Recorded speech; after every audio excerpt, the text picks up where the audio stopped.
Hi guys, Ren here and welcome to the workshop. Today I want to do a quick update from my Demolition week titled video a couple of days ago. So just to put you into perspective, a couple of weeks ago, I think around 10 days ago, one of my Quarq units has stopped working, and I also got unlucky with one of my Speedplay pedals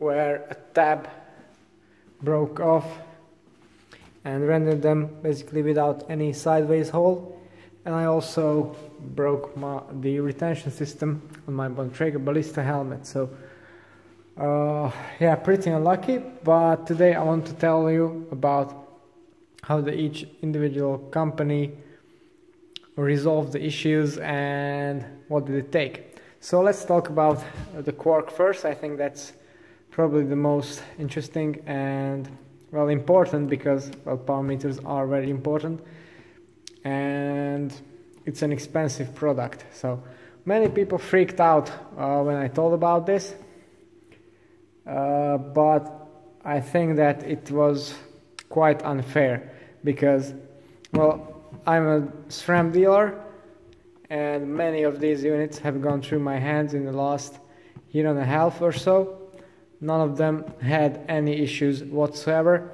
I've been using my units, 3 of them, quite intensively, and nothing ever happened until then. So no matter how good the product is, there's always going to be a failure. It's a technical product, you know. It's not a floor tile that does nothing. So yeah, there is a chance, and it doesn't detract anything from the performance or the reliability. It just happened to be that, you know, I'm in that 0.1% or 0.2% that goes wrong. But I have good news for you regarding this. Quarq have been very quick to resolve my issue, and I got a brand new power meter spider for my crank. The crank obviously is not new, but the spider is. It has the latest hardware revision, so that means AGH, and it has all the calibration paths and everything to go with it. So basically I got a new unit. The turnaround was roughly 9 or 10 days, so considering that I'm in Europe, not a very advanced market in this regard, and this got to me all the way from the US, that's quite impressive. I also tried to give as much feedback about the failure as possible. It always helps the manufacturer to improve on the product, improve on the reliability. So if you want to be a good guy, then I definitely recommend doing that if you can. In case you expect or experience a failure with this product or any other product. So that was the Quarq, very quick to resolve. The Speedplay pedals, well, actually they were even quicker, and I'm going to show you in a minute. So I recently got the Speedplay pave pedals for my well, this is a pure cross racing bike, but in the summer I use it for sort of all around all road and off-road riding. So but I wanted to have a firm connection to the bike, same as with the road pedal, and that's why I chose the pave. It's mostly dry in the summer here anyways. So the thing is, there are these little engagement points which are hardened ceramic plates on the pave pedals to keep wear down to the minimum, and one of these broke actually on me, not on this side but on the other one, and it made basically the cleat engagement very loose. So without these little wings, it's better visible here, without these little wings, the cleat spring actually is free to pull off from the pedal. That's not really ideal.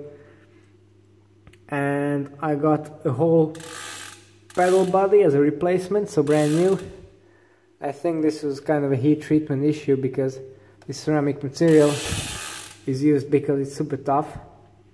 Unfortunately mine wasn't. Again, I would like to say I don't think this is a very common issue. It can happen with anything. It doesn't detract anything from the performance of the product. It just, well, it's bad luck really. So that was that, very quick to solve. Actually, I didn't even need the whole pedal body because it was fine, just these little tabs.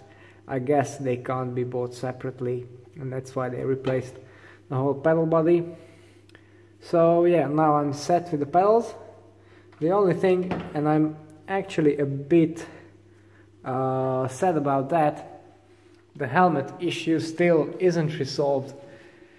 And I know that the distributor has the helmet replacement I need in stock, but so far they haven't evaluated the warranty, and that's a bit sad because, well, it's been almost 2 weeks now, and previously they worked very quick around that, and that isn't a problem because, you know, I got this helmet for free in crash replacement anyway, but still they could have at least let me know what was going on.